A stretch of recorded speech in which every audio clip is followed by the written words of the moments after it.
Abusado kayo na sila. Abusado kayo na sila. Dili mo di dapat ato agianan. Ayaw Lahi ato lagi agianan. kay na ay waran. Wala lagi wala.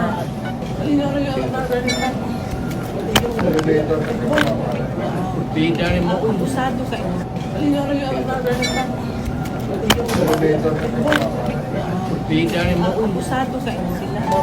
Abusado kayo na sila. Abusado kayo na sila. Dili mo di dapat ato agianan.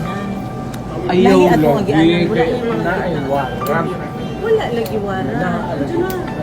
Bong, just Bing Bong. Ayaw na. Magsakay tayo lahat dyan. Ayaw ko magsama kayo dito ay magkaroon niya. Lakaw na ayaw ay nilipon ng bata. Ayaw sila. Ha? Yung si Bebe. Ano na kayo doon? Oh.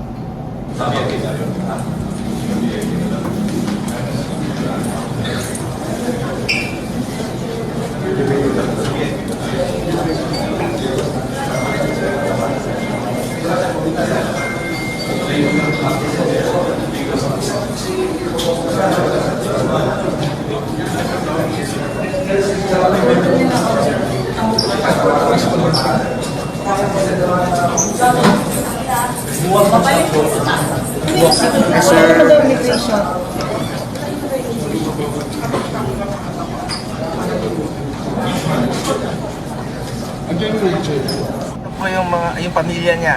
Nakausap ko yung si Ma'am Hanilet, nakausap ko si former Secretary Mijaldea.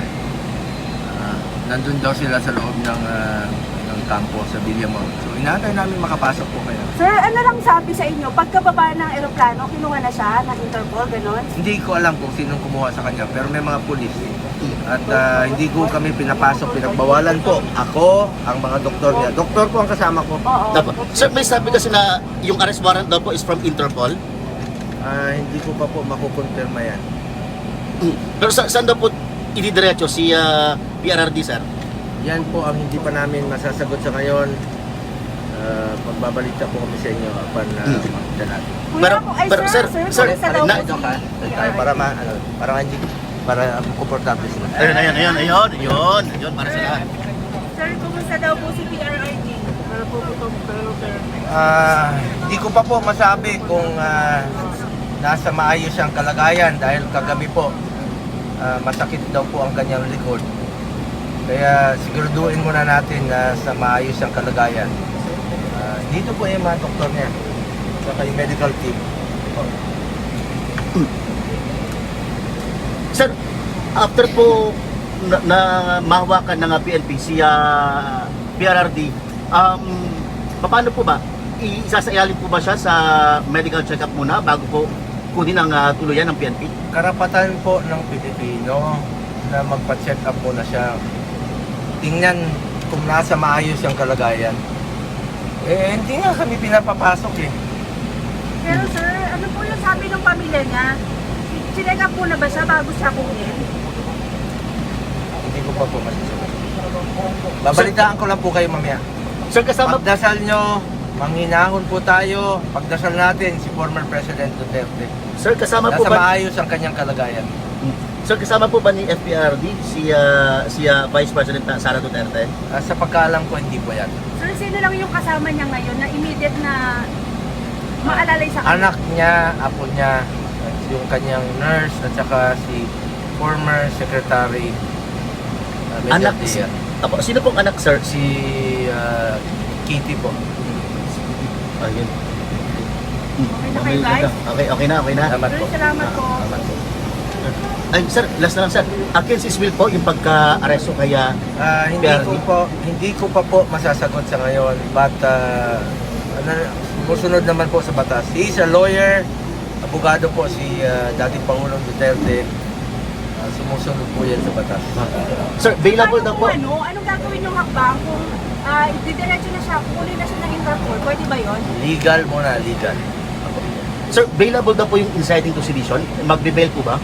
Hindi ko po alam anong kasong sinampa sa kanya. Okay na, okay na. Ayun. Salamat po. Thank you, sir. Salamat Thank you. po. Pagdasal niyo po, manghinahon kayo. Pagdasal niyo po si dating Pangulong Duterte. Mahal natin si Tatay Digong. Mahal na mahal po natin siya. Importante yung kanyang kalusugan. Sir, ano pong... Ginawa niya ang lahat para sa bayan. Sir, Minahal niya tayong lahat. Pagdasal natin siya. Bilang ganti, pagdasal po natin siya. sir, ano pong implication nito sa mga Pilipino? Manghinahon lang po kayo. Sir, papasok ba kayo sa loob? Inaantay ko po, papasukin ako. Sir, sabi kanina ni Yusek Lorin, wala naman daw na iserve na arrest warrant. Wala po akong nakikita. Hindi nyo pa nakikita na na-serve. Hindi na kami nakapasok po. Hindi po kami pinapasok. Pero sir, ongoing na negotiation kung pwede kayong makalapit sa Pangulo. Tapos sir, sir kasama sa negotiation ninyo kung sa ospital siya diretso. Check up muna. Check up muna. dapat. Ngayon sir, ngayon. Sa Cardinal. Okay sir. Check up muna sa Cardinal.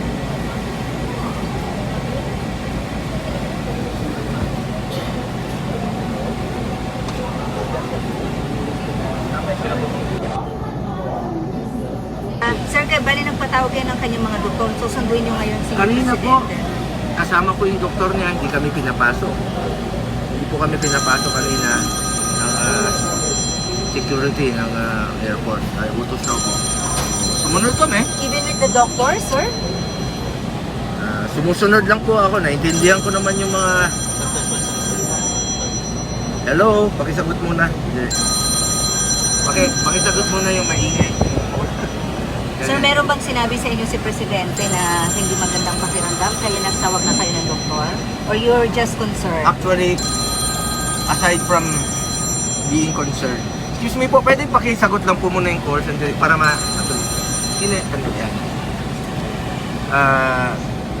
aside from being concerned po sa kanyang kalusugan, yan naman po pinangako ko sa kanya noon pa hanggang sa pagtanda niya yung kalusugan. Opo. That's why Mas importante po sa akin ang kalusugan niya. Okay. At nandito ang doktor niya, pupunta kami ng maaga doon, hindi kami pinapasok. Karapatan po ng bawat Pilipino, kahit sinong Pilipino, ang ma-check up muna. Constitutional right po natin yan. Alright. So, Kaya nandito yung doktor. so ito ngayon, sir, susubukan nyo pong pumasok at puntahan si Presidente po. Tingnan muna VIP natin lounge, ang no? kanyang kalusugan. Alright. Papabili rin ako ng pagkain niya. Alright. Sige, sir. Sir, tama ba? Dinala siya against his will? Hindi ko pa po masasagot yan sa ngayon. Antayin lang po natin ang kanyang abogado. May kasama naman po siyang abogado, si former Secretary Medialdea. Opo. Hindi ko po alam kung ano yung papel na pinakita sa kanya. Sir, hindi siya na-check kanina, physically, medically, bago po siya dalhin dito?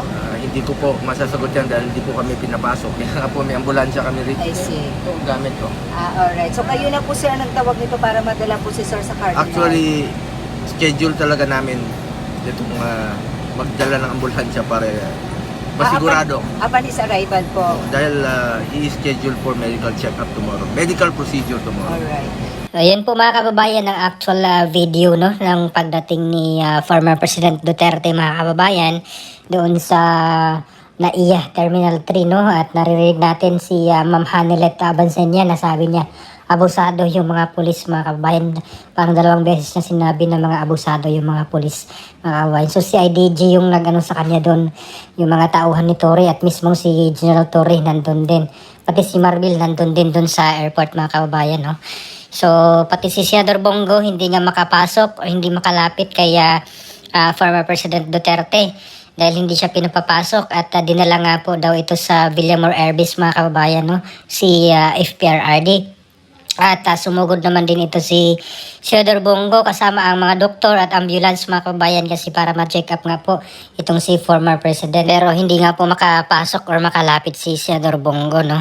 Kaya ginawa niya, sumugod po siya doon sa Villamor Air Base. So antabayan po natin mga kababayan itong mga update na ito sa pagbitbit ng mga pulis kay dating Pangulong Rodrigo Duterte mga kababayan. So ano pong opinion nyo mga kababayan? Please comment down below dito sa ating comment section. Maraming salamat. God bless po sa ating lahat.